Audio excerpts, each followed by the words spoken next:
For it. Okay. So you're not going to remember the specific regulations, but just remember that there are regulations that pertain to this. Like for example, with tall grass, it's 12 inches. So if it goes taller than that, then you're going to need to cut it. Yeah, it's up to you. If your grass is up to your knees, you're going to probably need to cut it. That's pretty much the rule. Next one. The other way. This is an interesting one. Second dwellings. In Chesterfield County, you can't have 2 dwelling units on one parcel unless you've gotten special permission from the Board of Supervisors. And I'm going to probably say that a lot throughout this presentation because every time there's a rule, there's always a way to get special permission to do it. So with second dwellings, you can get what's called a conditional use, but you have to go through a process to do that. You have to apply for it and get it approved. They're becoming more familiar. They're becoming more popular with generation getting older, having your grandparents or mom move in and live in a dwelling in the backyard, that kind of thing. Converting an old garage into a second dwelling. That is something that's becoming popular, and there are more and more applications for those. And as a matter of fact, we are actually amending our zoning ordinance. We're going through an ordinance amendment process right now. So in the next year or 2 or 3, you're going to start hearing about that. And we're looking at changing some regulations that may make these things uses with restrictions, which a use with restrictions is if you can do it, but there's going to be a set of rules behind it. For example, like a home occupation, and I'll get to that in a minute. A home occupation, you can do a home occupation, but you can't do anything from the home. You just can't open up a 7-Eleven in your backyard. You know, there are rules to what you can do in a home occupation. Basically, the idea behind a home occupation is if you can drive down the road and you can't tell that something's happening in that house versus the next one, then you're probably meeting the rules for a home occupation.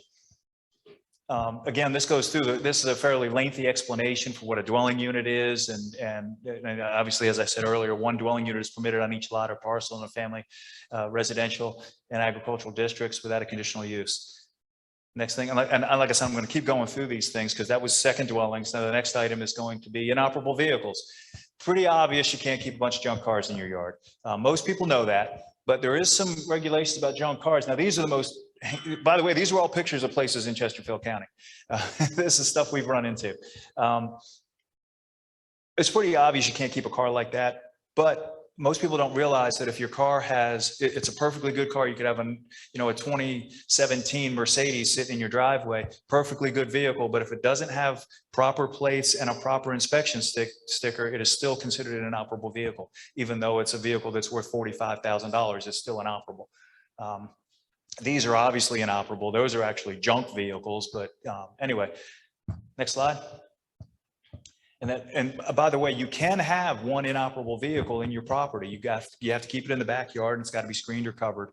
And then it also goes on to say 1 additional vehicle can be kept if you are using it as a parts car. So you can't have a 1984 Ford F-150 and have a Pinto next to it and say the Pinto is the parts car. It wouldn't. Those parts don't line up. You got to have a vehicle that's similar. Although I have seen people use parts from different vehicles on cars. They're more clever with how to work vehicles than I am. That's inoperable vehicles. Next slide. Home businesses, and I already went in through that a little bit earlier. Home businesses, you can do a home business, but you can't do what this guy's doing. He's actually doing body work on a vehicle in his backyard. That's not a permitted use. You can't do auto repair in your yard. But if you wanted to operate a actual home office, if for real estate, for example, you can have your files and your computer and you can operate it there. You can even have one client at a time come in. If you wanted to do piano lessons, you could bring in one person at a time, do a piano lesson, the other person would leave, and then you can bring another one in. So you can do one-on-one lessons. You can't do a group setting where if you're doing like an aerobics class or something, you can't do that in your house. And the reason being, by the way, the whole reason we do all these regulations is it impacts the community. What you do has a bearing on your neighborhood as well as your adjacent properties. If you have an aerobics class you're teaching every Tuesday night in your house, all those people have to park somewhere, and it's going to be a problem in a community because there's usually not enough room in a driveway to accommodate 30 cars. So they park up and down the street, which creates a problem for the community because then there's not enough room for people to drive up and down the road. A lot of the road streets in Chesterfield are somewhat narrow in subdivisions. You got cars parked on both sides of the road. It becomes a challenge for cars to get through, especially for emergency vehicles and things like that. Next slide. Stock farm animals. I know this is something that most people don't think about, but you can't have a horse in your yard unless you're in a farm, agriculturally zoned property. In a neighborhood, you just can't have that type of stuff. You can't have a pig or a farm or a horse or a goat or a cow. Chickens, now that's interesting because there are, if you look at here, it says 6 hens are permitted, but there are restrictions. So we did change the ordinance. I guess it was probably about 5 or 6 years ago to allow, because there was a big push for residential chickens, and it happened throughout the region. And Ryko changed theirs, Hanover, Chesterfield. I think even Richmond allows for residential chickens in neighborhoods. So yeah, you can have, but it's only 6 hens. And actually, if you get into the definitions in the ordinance, it specifically talks about what type of chicken it is, right down to the breed, because there are different types of chickens. I didn't know this until we got into it. There's guinea hens, and there's all kinds of other different kinds of hens, not just those that lay eggs. So it's surprising, but yeah, anyway. So you are allowed to have six hens, but and again, there's restrictions. There's, it has to be in a certain coop, and it has the certain distance and length of run, and how big the coop can be, and how far it is off the property line. So those are those kind of regulations. Now, again, if you wanted to have a horse in your yard, you would have to get approval from the Board of Supervisors to do that. Again, it goes back to the board. Now, most of the time, they will probably not approve that because they're going to look at that and go, that's not going to work. Not here in this neighborhood. Next slide. Accessory structures. I took these pictures, and again, this is in Chesterfield. That's not going to be acceptable for building code as well as zoning code. Those accessory structures are not appropriately built. They're not going to work. But there are regulations for accessory structures. So if you have an accessory structure on your property, there are setbacks, and a setback is just the distance you have to place the structure off of the property line. And those setbacks vary based on the height of the building and the zoning of the property. So I'm not going to give you specifics as to how far a setback is, because that's going to vary. But just know that if you do have a piece of property and you want to put an accessory structure out there, whether it be a shed or a garage, there's going to be a requirement that has to be set back off of the property line a certain distance. So you can't put it right up on the property line, because if you do, that's going to violate the ordinance. There is, see, here's some structure, here's some regulations right here. Sheds have to be set back 80 feet or half the depth of the lot from the front yard. Sheds must be side and rear yard setbacks, and that's based on the height of the building and the district in which it's located. And accessory buildings can't exceed the size of the house. So you can't have a shed bigger than your house. It's just, we had a guy do that, and it just looked ridiculous. So the county board members said, we need to do something about this so no one else does it. He had a little house, and he put this big giant metal building in the backyard that just dwarfed the house. And the neighbors were just up in arms going, this is ridiculous. This is how somebody needs to do something. And of course, we didn't have a rule at the time. So we had to write a rule to stop someone else from doing it, because it just wasn't appropriate. It was still the same. A shed and garage are both considered accessory structures. Now, he could have attached it to the house, then it would have been part of the house. So if you put an attached garage on your house, then it doesn't matter how big your garage is, because it's a part of your house. Mm-hmm. You wouldn't be able to do that in Chesterfield. Yeah. It can't be, I guess it could be taller. It just can't be square footage. Yeah. All accessory structures, back up just a second. All accessory structures, detached garages, sheds, fences, and other structures shall be maintained.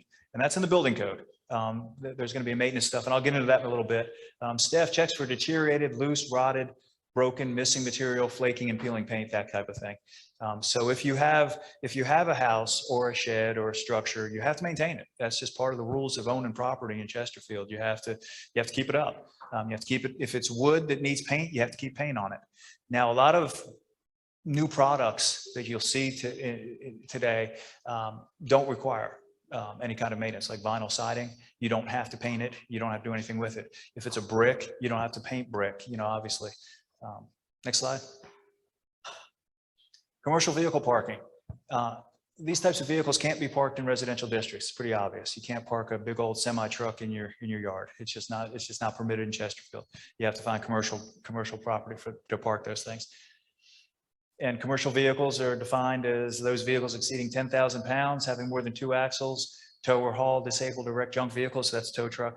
They're not permitted in residential districts unless they're loading or unloading. If you're moving in, your moving truck can be there, that kind of thing. Next. Discarded material. It's pretty obvious. You can't have a bunch of junk in your yard.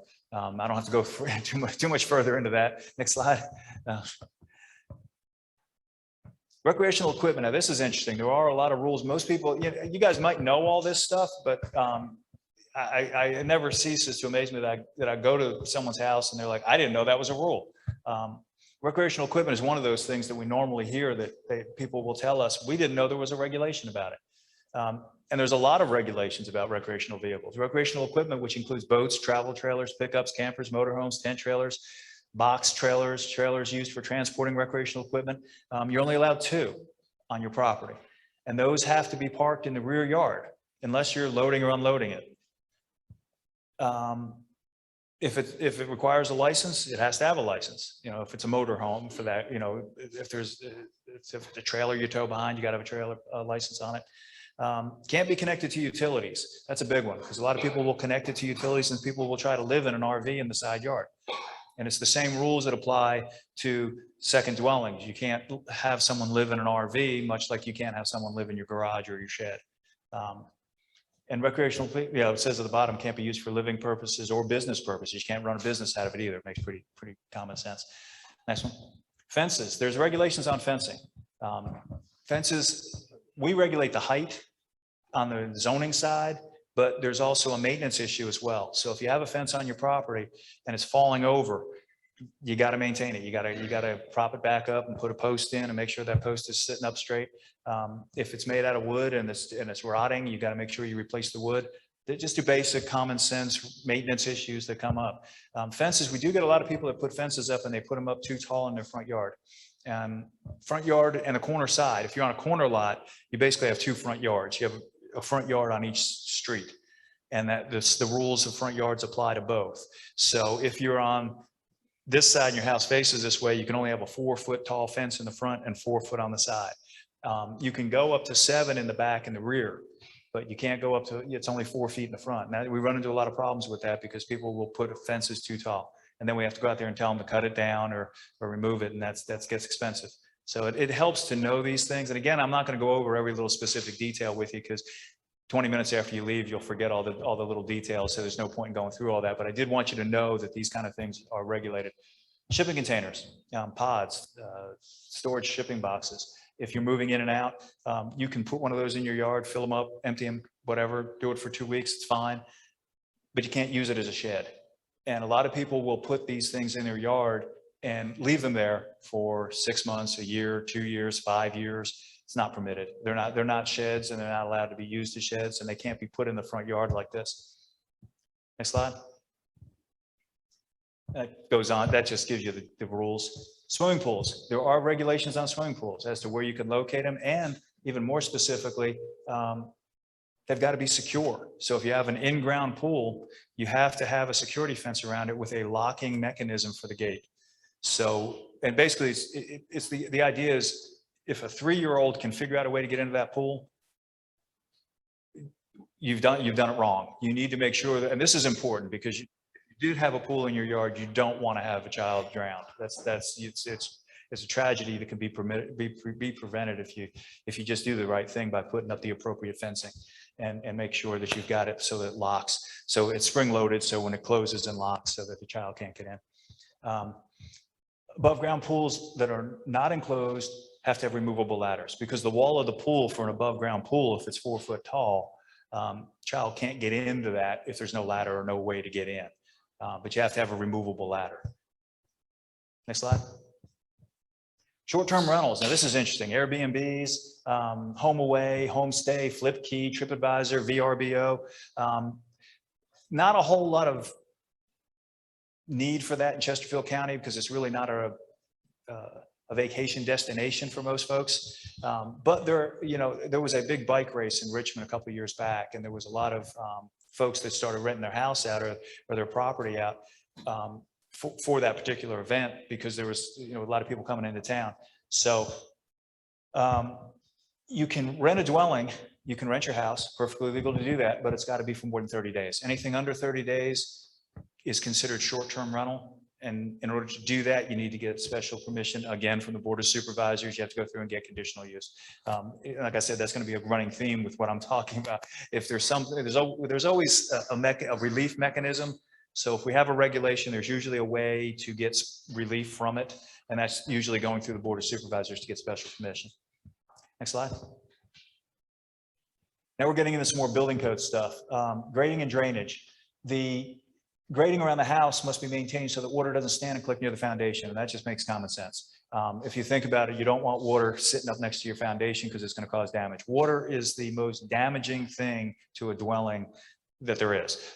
Any kind of water, it's just going to damage your property if it's sitting. So you want to make sure that ground slopes away so that any kind of drainage moves it away. Same thing with your downspouts. You want the water coming off your roof, you want to send it away from your house. A lot of times there's these little drain tiles with slots in them. You can run those things away from your house and get the water away. Next one. That's what I was talking about earlier about protective treatment, painting and exterior coverings.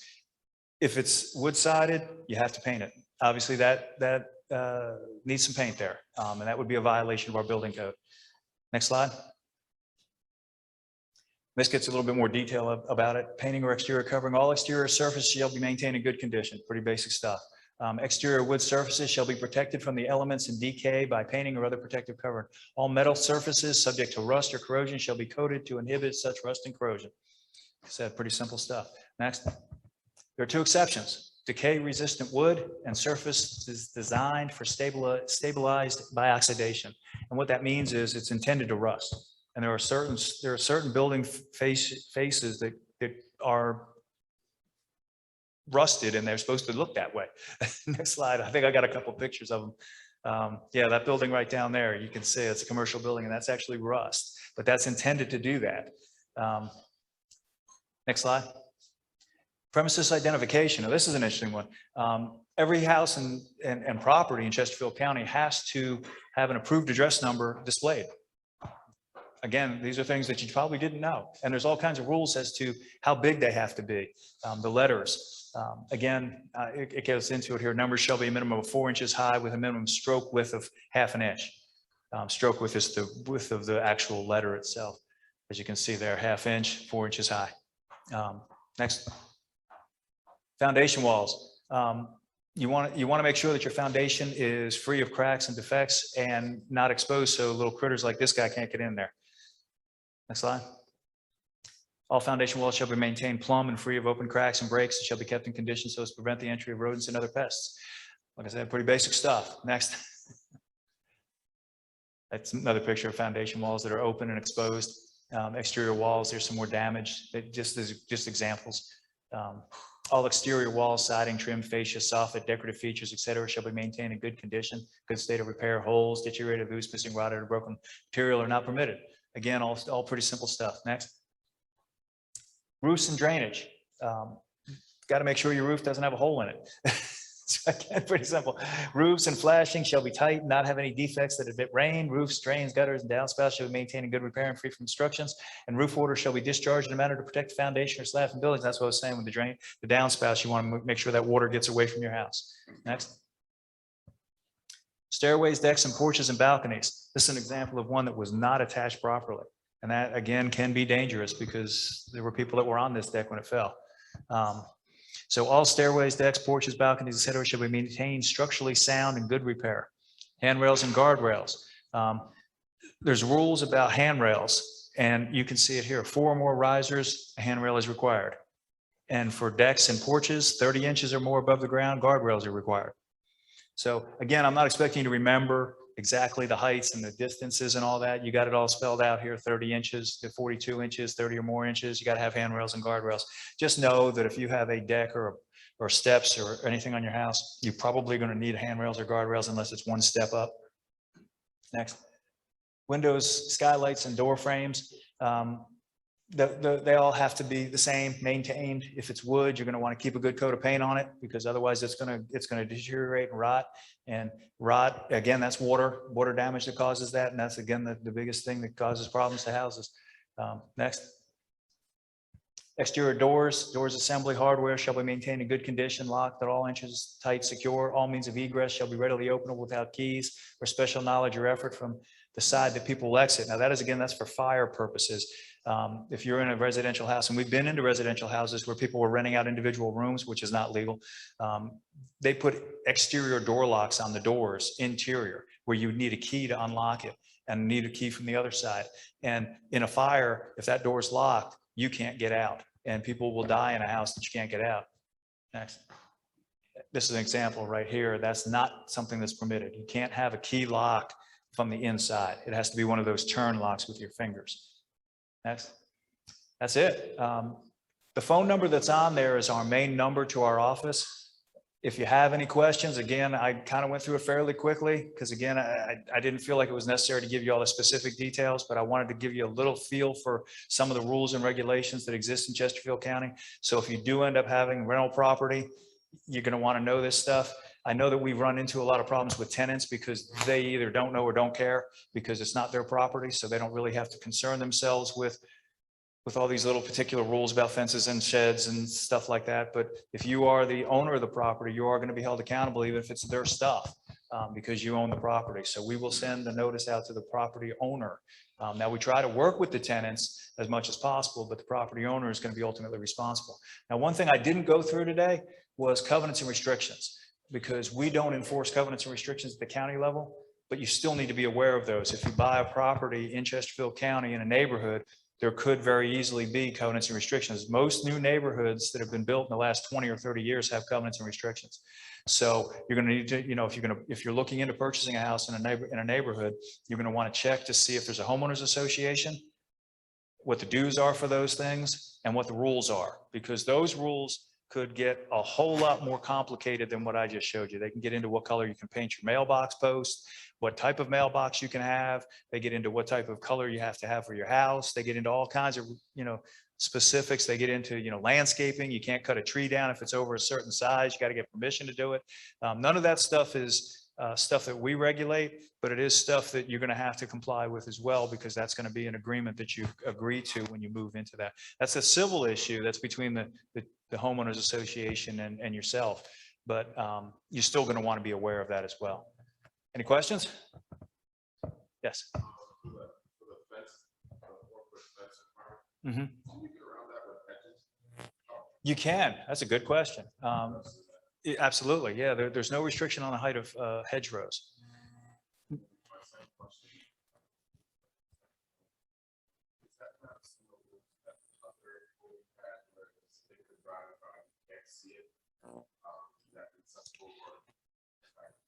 No, with second dwellings, it's not permitted. Now, there is something unique about a second dwelling. It has to have all of the facilities for living to be a second dwelling. It has to be separate and independent living facilities, which basically means it has to have facilities for sleeping, eating, and sanitation. And it has to be separate from the main house. So if you have, for example, a 3-story house and the bottom, the basement, you've finished off and you've got a little kitchenette down there. But it's connected to your upstairs and it's really not separate and independent. It's not a second dwelling. Now, if you block that off and you have a separate exit and entrance to that downstairs, and there's no way to go from that downstairs to the upstairs, and downstairs has a bathroom, a bedroom, and a kitchen, and people are living in there, and then there's other people living upstairs, then that's going to be considered a second dwelling, because it's separate and independent. Same thing with it. Now, it's easier when you have an actual separate building, like you've taken a garage and you've converted it and it's got a bathroom and a bedroom and a kitchen. Now, if you have a garage and it doesn't have a kitchen, but it's got a bathroom and a bedroom, that's still not a second dwelling. You have to have all 3 components for it to be considered a second dwelling. So But no, if we can't, it's not a matter of whether we can see it or not, because we'll get complaints and we go verify whether there's a second dwelling on the property or not. There are, yeah, and what they're looking at is creating a scenario where you could have a in-law suite. So you could actually have in your house, maybe a wing of the house that you can separate off and have maybe two kitchens, maybe one is a kitchenette, one's a kitchen. They're looking at putting in what they call a use with restrictions. So they're trying to modify the ordinance to allow it, but to allow it with certain rules. So you could do it, but you can only do it under these certain circumstances. Could you have two buildings, theoretically two buildings, one that has a bathroom and sleeping, and then one that has the kitchen? No, but it's clever though. I like that. Yeah, no, I like the idea, but no, you wouldn't be able to do that. But yeah, the idea is that this is a trend that people are starting to look into by trying to maximize their single family dwelling. You know, some of these single family dwellings in Chesterfield are 3,000, 4,000 square feet. And if you're an empty nester and it's just two people living there, they might want to try to modify it so they can have an adult child move back in, but they want to have their independence. So they want to have a separate wing. So it's just for them. It's so they don't have to share the kitchen and the bathroom and that kind of thing. Same thing with elder parents. You want to have, be able to move them back in. So we're trying to make that more feasible in Chesterfield so that it's not so rigid that you can't do that type of modified housing. We're trying to make the housing stock a little more flexible, but yet still not affecting the adjacent properties. We don't want to have people where they've created like triplexes and things like that in neighborhoods, because that kind of deteriorates the neighborhood continuity. So that's what we're trying to prevent, but we're still trying to make it a little more flexible. Mm-hmm.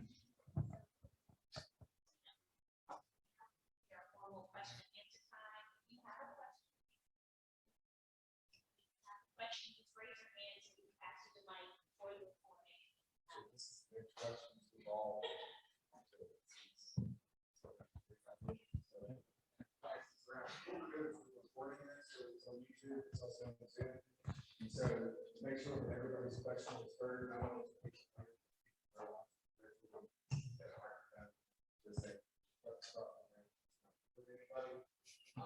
So have fun with it. If you have a question, please do microphones so that hear it on the board.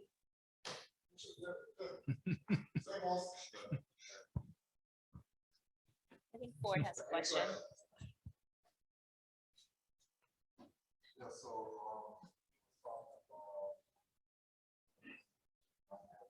business. Right.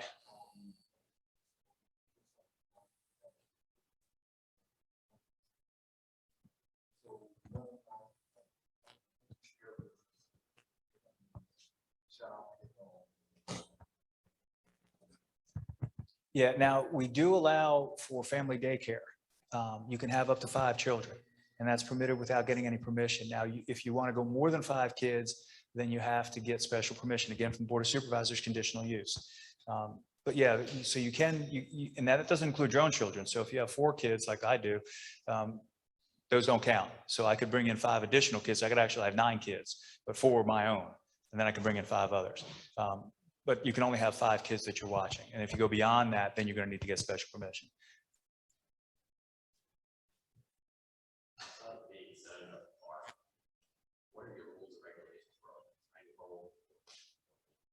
That's a good question. Mobile homes are permitted in Chesterfield County and agricultural districts like stick-built homes. Permitted, they're treated the same. In residential districts in R7, you have to get permission from the Board of Supervisors. It's called a mobile home permit, and they're granted for up to 7 years. So if you put one on your property every 7 years, you got to come back and get permission to do it, to keep it there. In reference to tiny homes, we consider them to be very similar to RVs. So again, it comes to the second dwelling. So if you have a piece of property that has a house on it, you can only have one dwelling. So you can't put the tiny home in the backyard because that would be the second dwelling. You'd have to get a conditional use to do that.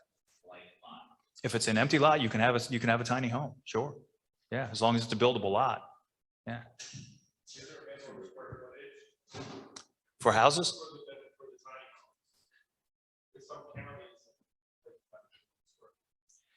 Not for a tiny home. Yeah.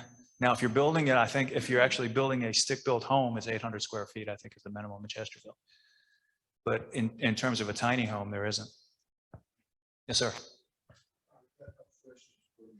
said, on one of your slides, that you had a business.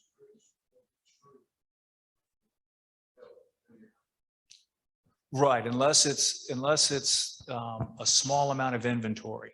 So if you're like doing Avon, you can have a closet with Avon products. But if you're selling motorcycles, you can't, load up your garage full of motorcycles.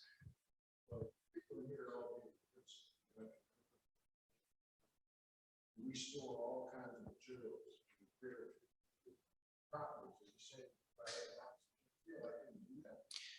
It would depend on how much material you're talking about. You can have up to 250 square feet used for your purpose of your business in your dwelling or in an outbuilding. So 250 square feet you could use, but you can't store commodities to be stored or sold. So I guess what I'm talking about, if you're a bicycle salesman, you can't store your bicycles because that's the commodity that you're selling.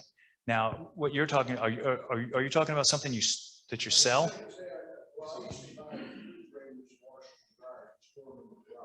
Gotcha. Mm-hmm. I store furnace filters, carbon monoxide detectors, locks, all that. Yeah, I would think that you would be allowed to store locks, filters, things like that. But I think when you start getting to the larger products like the refrigerators and washers and dryers, I think you would probably exceed your 250 square feet pretty fast. You said something about couldn't have a force without. I don't think that there's a way around it. ESA laws allows you to have a force. Oh, you're talking about like right, an animal for, yeah. I mean, there are federal. Yeah. The federal law would override state and local law. So if the federal law does allow you to have a support chicken or a support, whatever, then you can have that. That's gonna trump local law. But you're gonna have to verify. If we get a complaint that you. And by the way, that one pony you saw the picture of, that the guy did make that claim, but it didn't work. Well, I haven't seen it, but I've seen it on the internet where there are tiny horses. Yeah, well, that's what he had it for, and he said he needed it to walk to stabilize him. So when he walked, he used the little pony to stabilize him. By the way, that pony ran down the street. He ran away. But in addition to that, we actually caught the guy jumping in and out of the back of a pickup truck. So his whole argument that he needed it for stabilization, was gone when we had a video of him jumping out of the truck. Go ahead.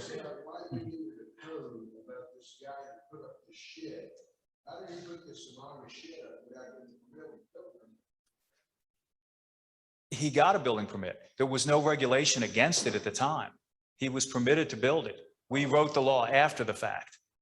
Okay, so you let him build it, then you wanted to take it down? No, he was legal. He was not, he's what we call non-conforming. He put it up before we put a law in place. That building's still there. I can show you where it is. It's still there. What he did was he exposed a problem with our ordinance. Oh, okay. He built something that we didn't anticipate.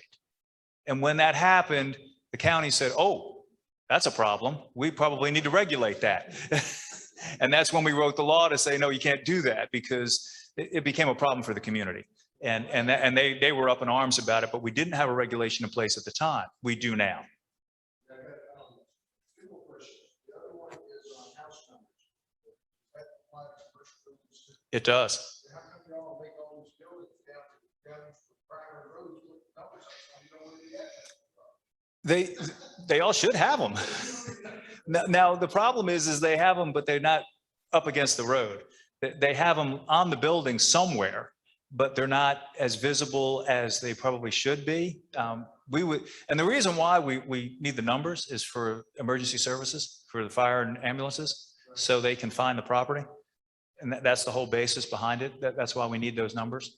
My last question here is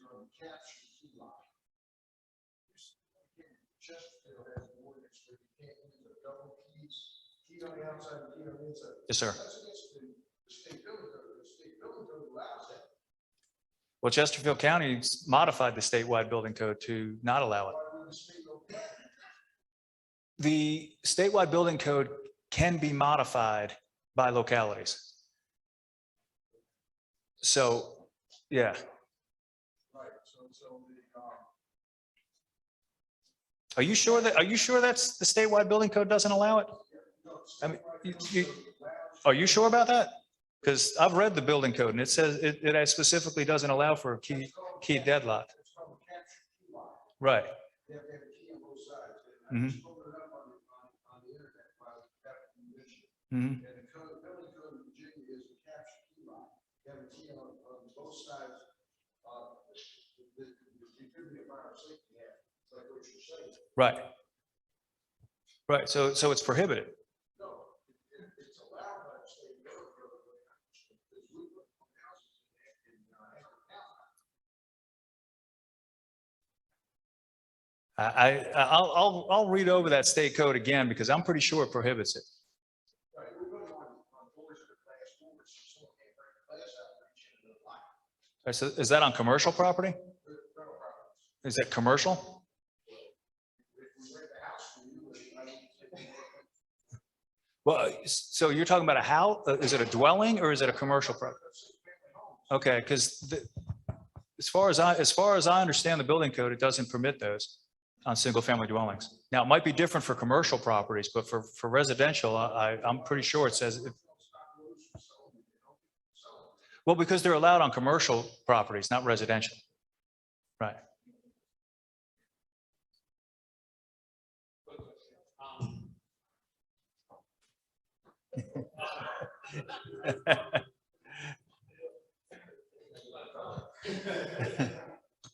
Yes, sir. What is your process in terms of enforcement? Complaint based. Yeah. When we get a complaint, we go out and we identify the violation. And after we identify it, we talk to the folks and we say, look, this is the violation. We're going to give you a notice, but we're going to give you time to voluntarily comply. We're going to give you time to fix it. And the time to fix it, we're required to give you 10 days, but we can give you more. And it depends on how bad the problem is and how long it's going to take to fix. Right. Now with the grass, we'll give you 10 days. If you don't do it, we have a contractor we send out to cut the grass, and we send you a bill. And if you don't pay the bill, we put it on as a lien on the property. So when you sell it, we get the money. In reference to the other violations, it works a little differently. If you don't comply after we give you time to do it, and then you just say, no, I'm not going to do it, then we go to court.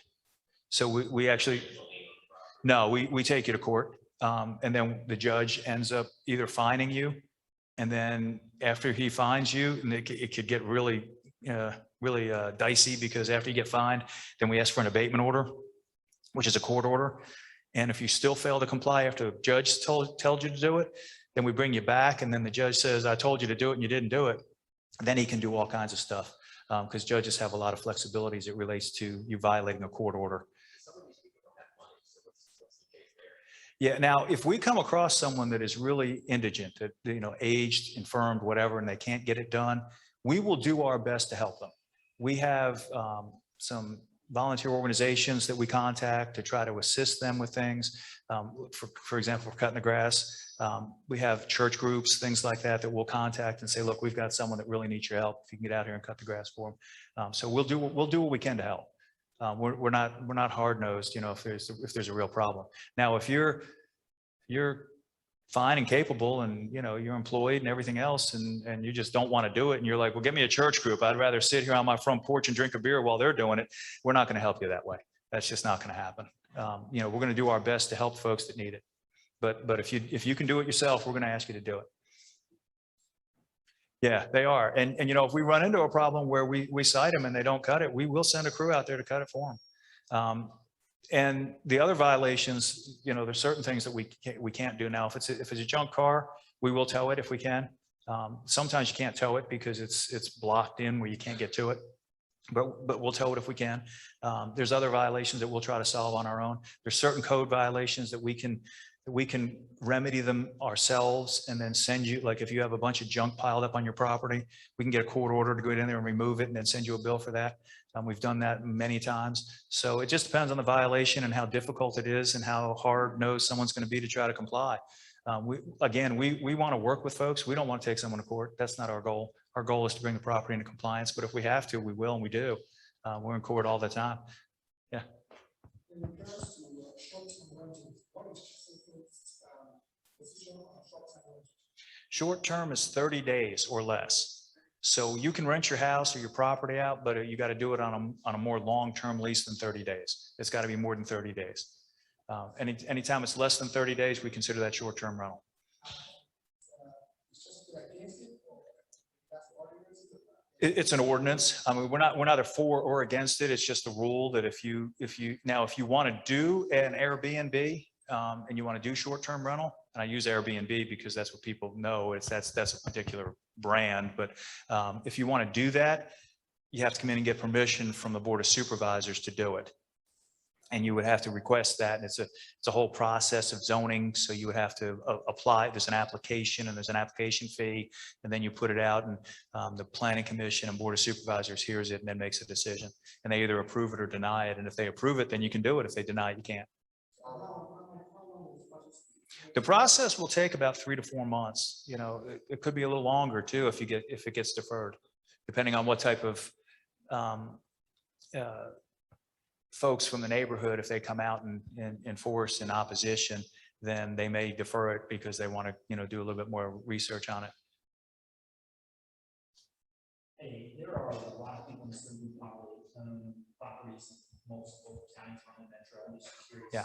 From your standpoint, are there anything particularly unique in terms of code violations or ordinances in Chesapeake that may not be prevalent in counties? Common things where someone says, I didn't know I can do that. I can do that in Mark, or I can do that in Hanover. There are subtle differences between the localities. Yeah, I'm trying to think of some off the top of my head because I know I've worked with folks in Henrico a lot and Richmond, and it depends on the locality. But basically, the stuff I went over, they're going to have similar regulations. Now, the wording might be slightly different, and there might be a little bit different rules. Like for chickens, Richmond might allow 8, where we allow 6. I'm not sure. Don't quote me on that, but there could be little differences here or there. But they're going to have regulations that are going to be similar that deal with the same kind of stuff. They're not going to allow junk cars. They're not going to allow tall grass. They're not going to allow farm animals in residential communities, that type of thing. As a matter of fact, Henrico, I remember talking to the zoning administrator over there, and they had a regulation where they just prohibit all types of animals. And I joked with him, I said, so that include gerbils and hamsters? And he was like, yeah, I'm the gerbil police. It's like, no, I'm only joking because obviously he's not going in somebody's house to regulate gerbils, but you certainly, the way it's written, it would include that. Yes.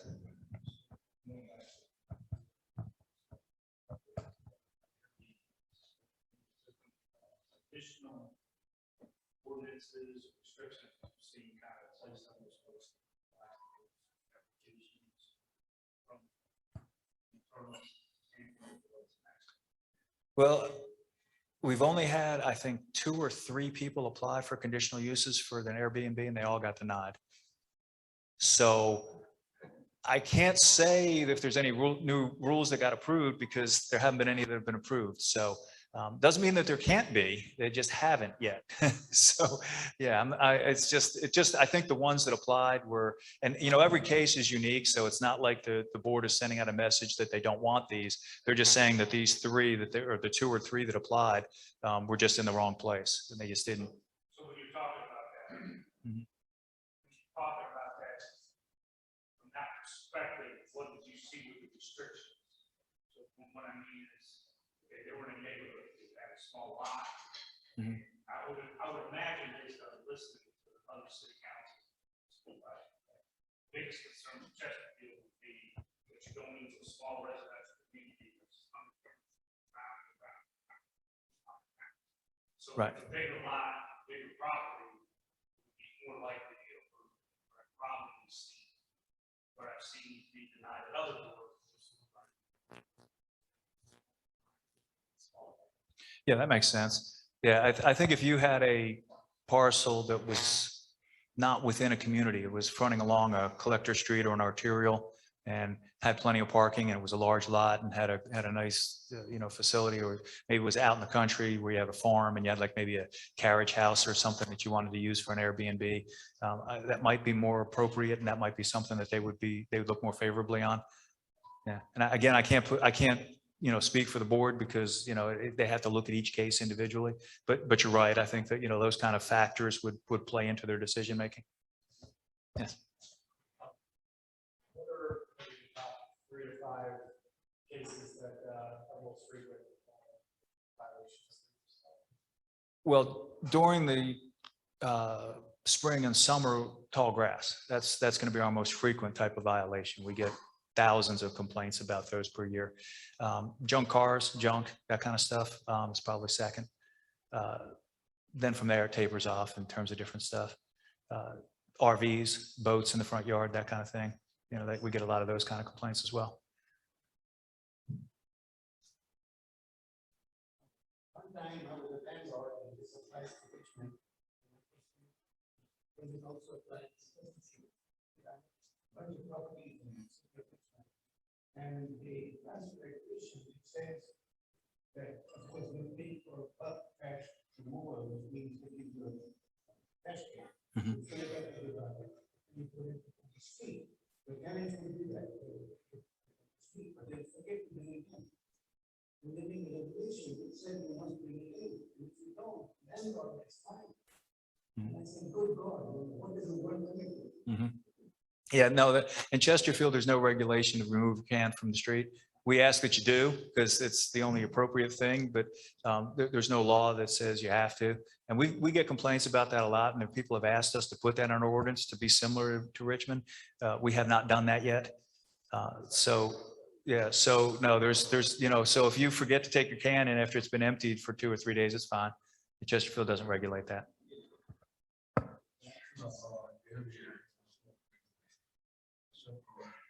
That one is exclusive for residential.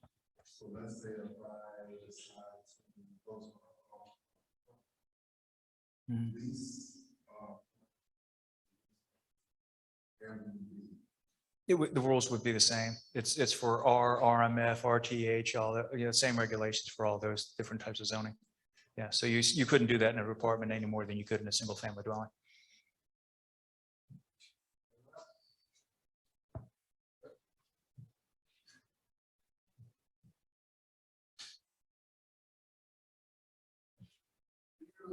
Was just enforced the 2019 state law on the basic plan. On what? Have you added the 2019 state law to the books in Chesterfield County on the basic, what do you call it? The basic plans, where it just take over. Oh, like kudzu, No, bamboo. Yeah, 2019. we have not adopted that. So I found most counties did not, they won't enforce. Right. Yeah. So what's the point of seeing that law? Yeah, we haven't adopted it yet. Now we do, if we get a complaint that someone's got, well, let me back up. The code section that addresses tall grass and weeds, it talks about noxious vegetation. And we consider kudzu and bamboo noxious vegetation. So we have enforced I know I personally have made someone cut their bamboo down from their yard because it just took over the entire yard. And not only did they have to cut it down, they take a bulldozer in there to get the roots up. I mean, it was a mess. I mean, if you get bamboo going, it's, yeah. 2019. But I want to reach away. Mhm. I found out that neither one of those counties enforced it. Yeah, we don't enforce the 2019 state law, but we enforce the weed ordinance that's been around for years. It's been around for at least the last 30 years that I know of. Is that state law?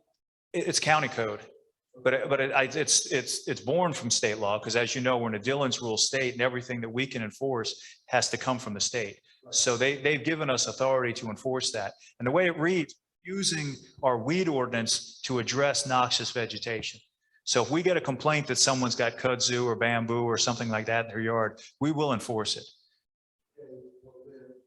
But it's got to be uncontrolled. Mhm. How would I go to you to enforce, or who would I go to get the state law enforcement? Would I go to the Department of Transportation? Or who would I get to enforce that? From the state level, I would think DEQ maybe, Department of Environmental Quality might be the one that would enforce that, if it's a state law. But it's just up onto the county to enforce the law. Oh, well, if it's not been adopted by the locality, then there's no enforcement, right? It's not required that we enforce it. So if it's not adopted in our ordinances, then we're not going to enforce it. Yeah. Mhm. Anyone else?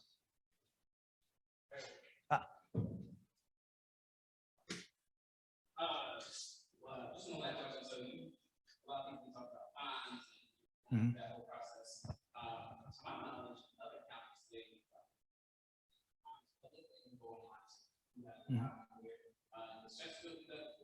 Yeah, the court system is online. If you can go on the court system and see what transpired on the court records. We try not to emphasize that side of it because that's kind of a negative. You know, we're trying not to be negative about enforcement, but we do that. We go to court all the time. Every Tuesday we're in court with many different violations. We try not to. We try to solve it beforehand. We don't want to bring it in front of the judge. Not that we don't like the judge. We like to say hi to him, but we'd prefer not to be there because we'd rather solve it before we get there. And by the way, just so you know, we get about 95% compliance rate, which is really exceptional. So thank you, citizens Chesterfield, because it would be really difficult if y'all didn't cooperate because, you know, with that rate, we only take 5% of the folks to court. And out of that, 1% of those get actual fines because most of the time we can negotiate through a court action to get it resolved. So we very rarely get fines, although I will tell you that we've had fines that we had one guy get fined over $100,000 for a violation. So it happens. And we had a guy go to jail. He refused and he said, put me in jail. And the judge said, okay. And he put him in jail. You know, it seems ridiculous to me. I was fascinated that someone went to jail over a zoning violation. But he was hard-nosed about it. He didn't want to comply. You know, I guess he had a reason. But after a week in jail, he decided to comply. Yeah, you know, but again, you know, we don't try to emphasize that side of it because that's, you know, we do that and we have to because we have to bring this stuff into compliance. It's our responsibility and our job to do that. But we don't want to emphasize that because, like I said, we get 95% compliance rate. And most of the time when we go out there, as I said from the beginning, it's because people just don't know these laws exist. You know, when you start telling somebody about their RV and it has to be in the backyard and they're like, why? You know, it's just, well, that's the rules, you know, and the idea is, you know, we want to keep an attractive, you know, harmonious community. And, you know, to keep boats and RVs, you know, out of the front yards, it makes it a more attractive community when you drive through. Anyone else? Well, thank you all very much. I appreciate you being invited out.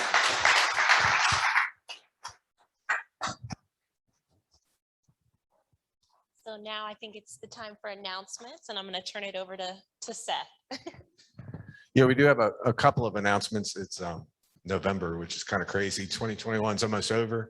As far as Chesterfield RIA, December, we have a holiday party. We do not have our normal networking event. So we just have one event in December. It's the holiday party. The flyer is on your table. It's December 10th and it's for members only. So if we have any guests here that are not members yet, tonight is the night to sign up. If you want to take part in that party, definitely a lot of benefits for members. So if you're not one, ask somebody with one of these fancy name tags on, and they will tell you about all the benefits. And then starting in January, we'll go back to the normal schedule. That is the first Wednesday of the month is our networking at Capitol Ale, typically. And then the third Thursday here at Victory Theater every month. So come and join us in the new year for that. We've also got a card on the table. It's got a QR code. Before you guys, everybody breaks and does a little bit of networking before we get out of here, if you would, please scan that QR code, fill out the survey. Your feedback is what kind of gives us topic information and stuff that you guys want to learn. We want to bring as much information that's useful for your business as possible. So your feedback is very important to us. Please fill that out for us. And before we get into networking and give everybody time to do their survey, I'm going to pass the ball around. Please introduce yourself very simply, just your name, what you do, and what you're looking to gain from the group or what you can give to the group.